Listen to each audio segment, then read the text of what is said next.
नमस्कार, आप देख रहे हैं के न्यूज नेशनल और मैं हूं आपके साथ में शोभित पाठक। तो रुक करते हैं महत्वपूर्ण सुर्खियों पर। अरविंद केजरीवाल पर आपत्तिजनक बयान को लेकर बीजेपी नेता तजिंदर पाल सिंह बग्गा गिरफ्तार। दिल्ली एमसीडी को लेकर मनीष सिसोदिया का बड़ा आरोप, बीजेपी बुलडोजर चलाकर 60 लाख लोगों को करना चाहती है बेघर। भीषण गर्मी के बीच दिल्ली यूपी में आज छाएंगे बादल, कल से फिर चल सकती है गर्म हवा। बिजली संकट से निपटने के लिए रेलवे ने की बड़ी तैयारी, 1100 से ज्यादा ट्रेनें कैंसिल। चाचा शिवपाल यादव को लेकर बीजेपी नेता अपर्णा यादव बोली कि वो पार्टी में आना चाहते हैं, उनका स्वागत है। बीजेपी नेता तजिंदर पाल सिंह बग्गा को पंजाब पुलिस ने दिल्ली से गिरफ्तार कर लिया है। बग्गा के खिलाफ 1 अप्रैल को एफआईआर दर्ज किया गया था। उस पर भड़काऊ बयान देने, शत्रुता को बढ़ावा देने और आपराधिक धमकी के आरोप को लेकर मामला दर्ज किया गया था। दरअसल बग्गा फिल्म कश्मीर फाइल पर दिल्ली के मुख्यमंत्री अरविंद केजरीवाल के बयान को लेकर उन पर हमलावर रहे हैं। मार्च महीने में कश्मीरी पंडितों के पलायन पर बनी फिल्म द कश्मीर फाइल को टैक्स फ्री न करने को लेकर सीएम केजरीवाल ने विधानसभा में एक बयान दिया था, जिस पर काफी बवाल मचा था। इसी पर बग्गा ने ट्वीट करते हुए दिल्ली के सीएम अरविंद केजरीवाल के खिलाफ अपमानजनक टिप्पणियां की थी। इससे पहले छत्तीसगढ़ में भी बग्गा के खिलाफ एफआईआर दर्ज हो चुकी है, जिसमें बग्गा पर पूर्व प्रधानमंत्री राजीव गांधी के खिलाफ अपमानजनक टिप्पणी करने का आरोप था। एफआईआर में बग्गा की टिप्पणियों का उल्लेख है। इसमें 30 मार्च को दिल्ली में मुख्यमंत्री आवास के बाहर भाजपा युवा मोर्चा के विरोध के दौरान केजरीवाल के खिलाफ की गई उनकी टिप्पणियों का भी जिक्र है। भाजपा युवा मोर्चा के नेता ने दावा किया है कि पंजाब पुलिस की एक टीम उन्हें गिरफ्तार करने के लिए राष्ट्रीय राजधानी में उनके घर पहुंची, लेकिन उन्हें उनके खिलाफ किसी प्राथमिकी की जानकारी फिलहाल नहीं थी। दिल्ली के उप मुख्यमंत्री ने दिल्ली नगर निगम के अतिक्रमण विरोधी अभियान को लेकर बीजेपी पर निशाना साधा है।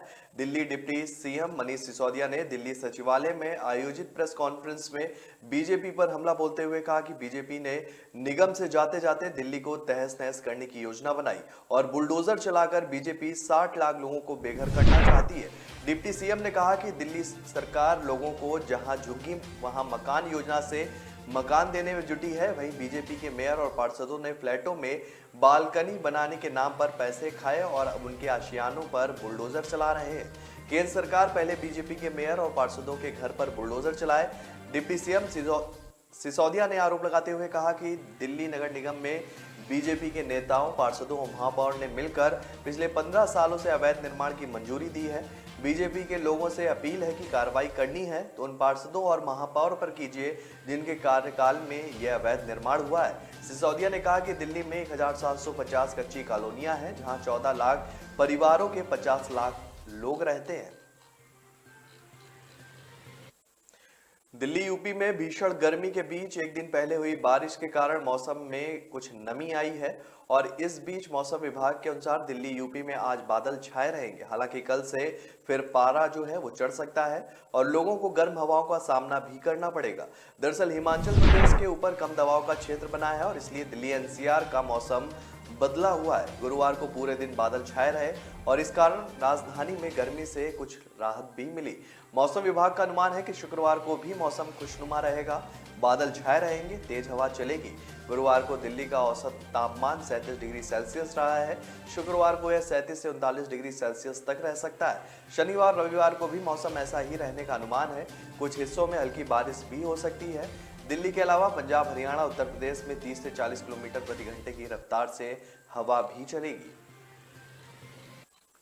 देश में बिजली संकट को देखते हुए रेलवे ने एक बड़ा फैसला लिया है। अगले 20 दिनों तक रेलवे ने कम से कम 1100 ट्रेनों को कैंसिल किया है। रेलवे के इस फैसले के कारण यात्रियों को बड़ी परेशानी का सामना भी करना पड़ रहा है। पिछले कुछ वक्त से रेलवे बिजली संकट का सामना कर रहा है और इस परेशानी को दूर करने के लिए रेलवे ने देश के अलग अलग कोने में कोयले की आपूर्ति के लिए मालगाड़ी से 15% अतिरिक्त कोयले की ढुलाई कर रहा है और ऐसे में देश में कोयले की ढुलाई में किसी तरह की परेशानी ना हो, इस कारण कई पैसेंजर और एक्सप्रेस ट्रेनों को कैंसिल कर दिया गया है। रेलवे ने मई के महीने तक कम से कम 1100 ट्रेनों को कैंसिल करने का फैसला किया है, जिसमें 500 एक्सप्रेस ट्रेनें हैं और 580 पैसेंजर ट्रेनों को शामिल किया गया है। ट्रेनों के कैंसिल होने से यात्रियों को भारी परेशानी का सामना भी करना पड़ सकता है।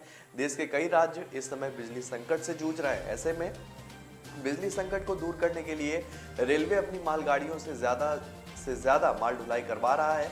ऐसे में कोयला उत्पादक राज्य में उड़ीसा, मध्य प्रदेश, झारखंड और छत्तीसगढ़ जैसे राज्यों के यात्रियों को बड़ी परेशानी का सामना करना पड़ रहा है। इस राज्य की ट्रेनों को बड़ी संख्या में कैंसिल किया गया। देश के कई राज्य जैसे उत्तर प्रदेश, राजस्थान, आंध्र प्रदेश, तमिलनाडु, झारखंड, दिल्ली आदि जैसे कई राज्य इस समय बिजली संकट का सामना कर रहे हैं।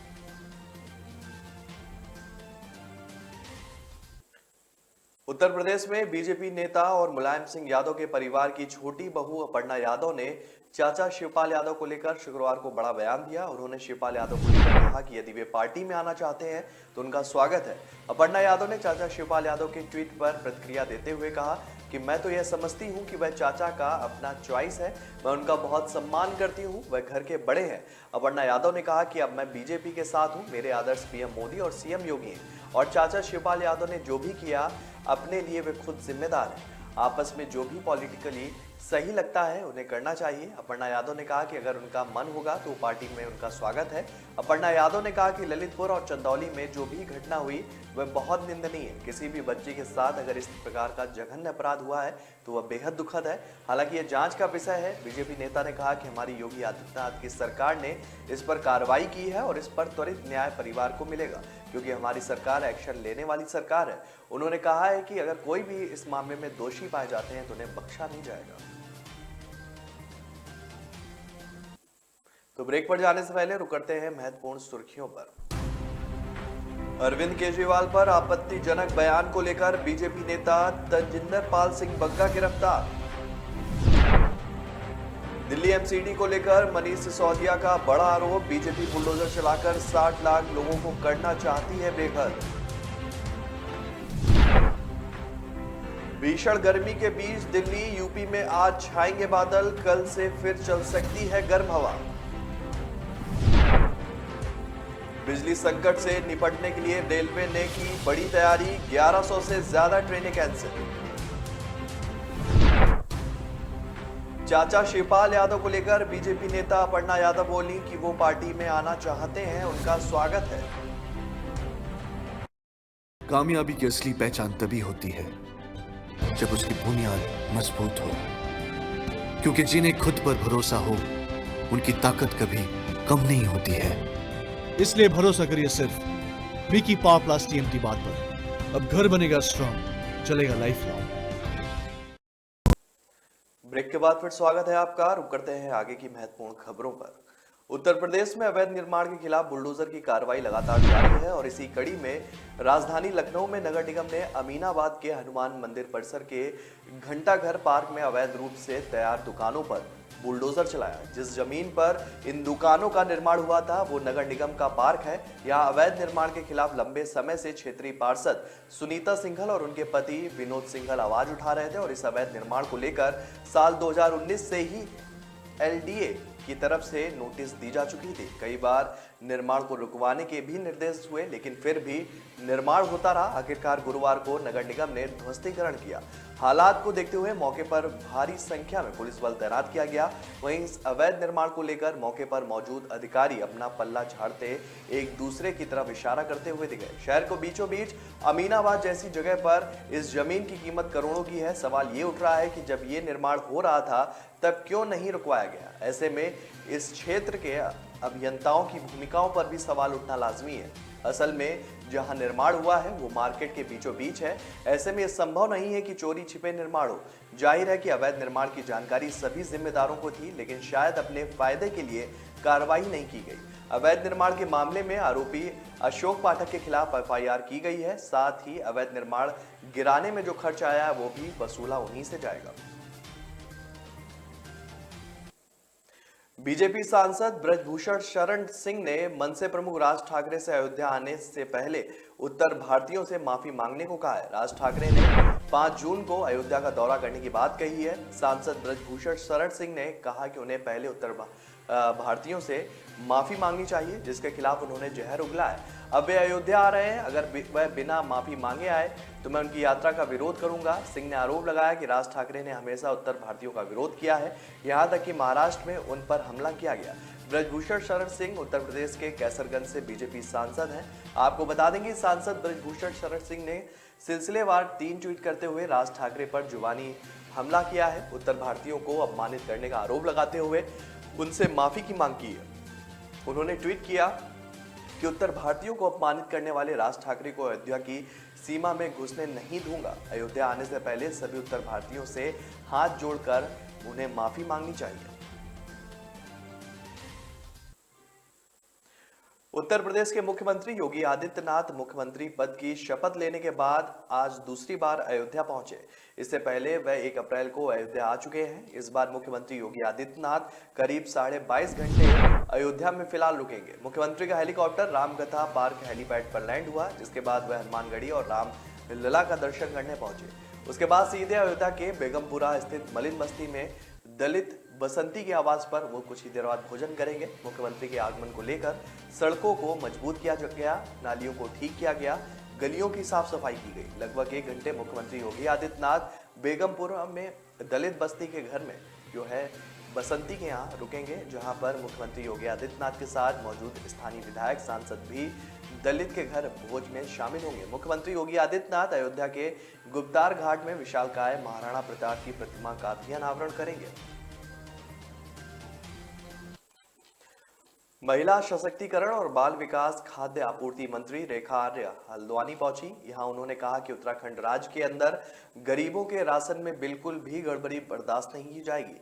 गरीबों का राशन डकाने वाले फर्जी और अपात्र कार्ड धारकों पर मुकदमा दर्ज करने की तैयारी है। साथ ही उनसे अब तक किए गए राशन की रिकवरी करने की भी तैयारी की जा रही है। मंत्री रेखा आर्य ने कहा कि फर्जी राशन कार्ड लेने वालों और कार्ड धारकों को कार्ड सरेंडर करने के लिए 10 दिन की मोहलत दी गई है। कार्ड धारकों पर शिकंजा कसने के लिए कल एक टोल फ्री नंबर भी जारी किया जाएगा, जिस पर अपात्र कार्ड धारकों के खिलाफ शिकायत की जा सकती है, जिसकी सूचना विभागीय गोपनीयता जो है वो रखी जाएगी।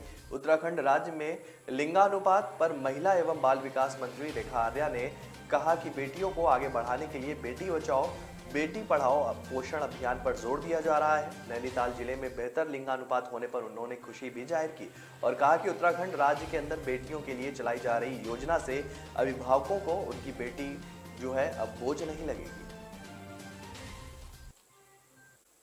उत्तर प्रदेश के गोरखपुर में बीजेपी के प्रदेश महामंत्री संगठन सुनील बंसल के नेतृत्व में बैठक हुई। इसमें सुनील बंसल ने बीते विधानसभा और विधान परिषद चुनाव का फीडबैक लिया।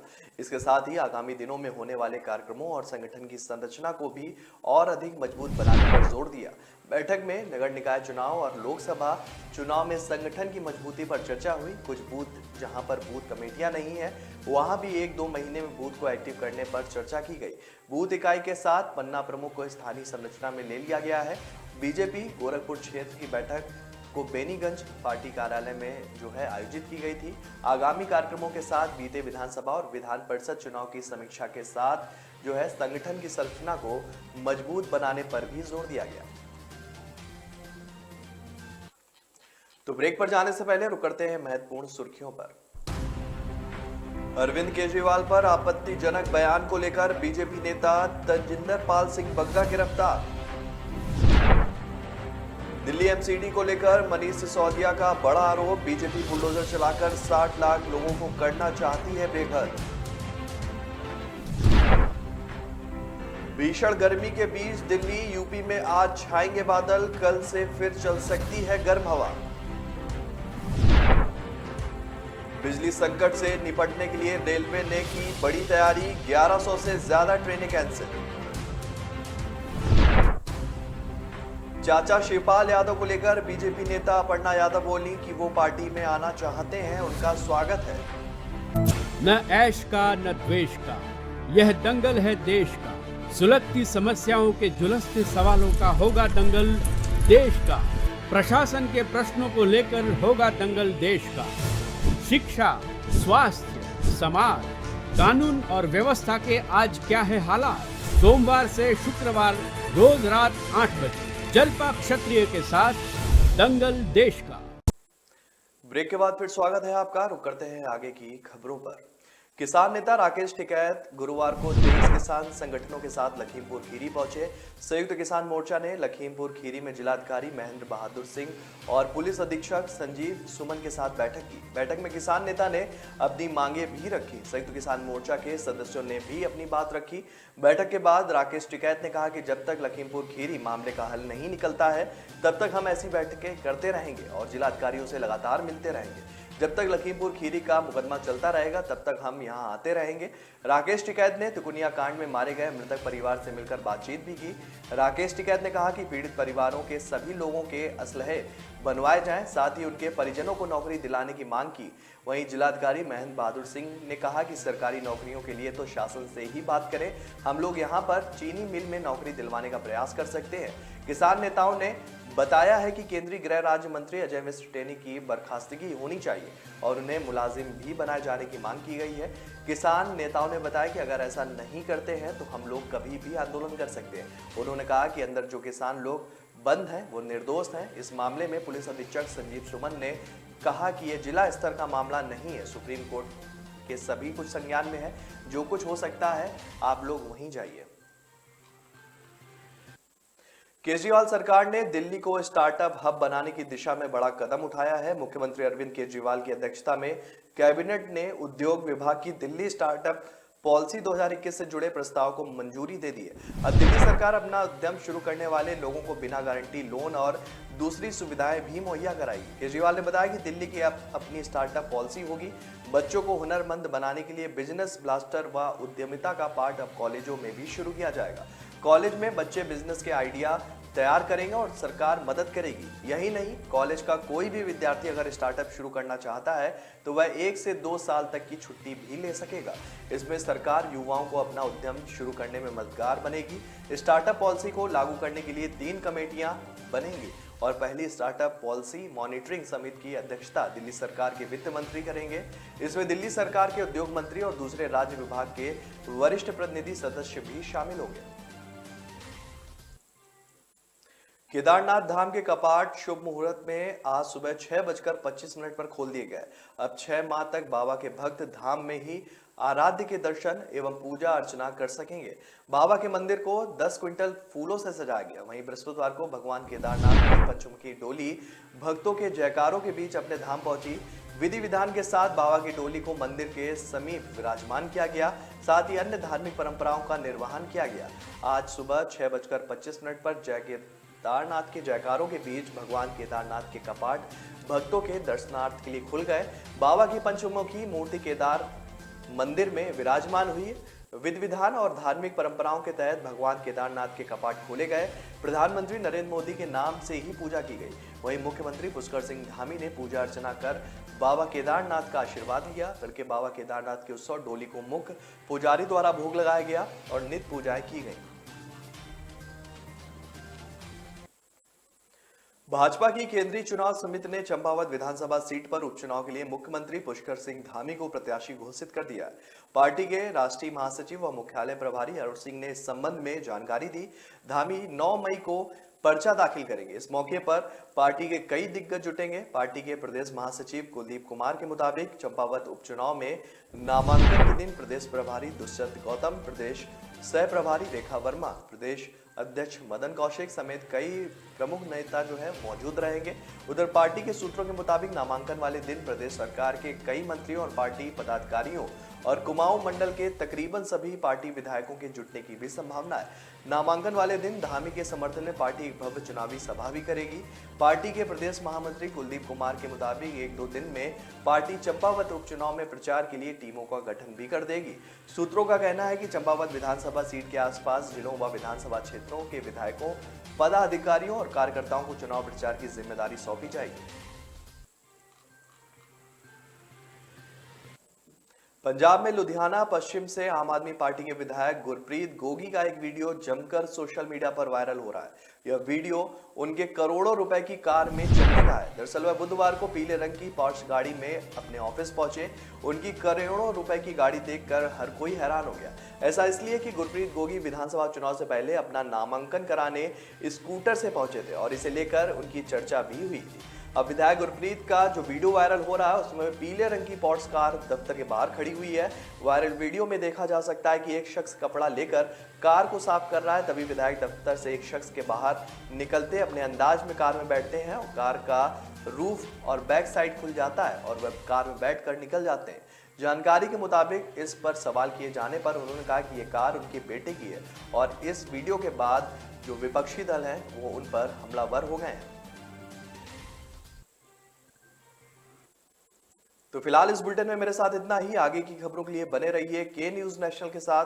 तब तक के लिए नमस्कार।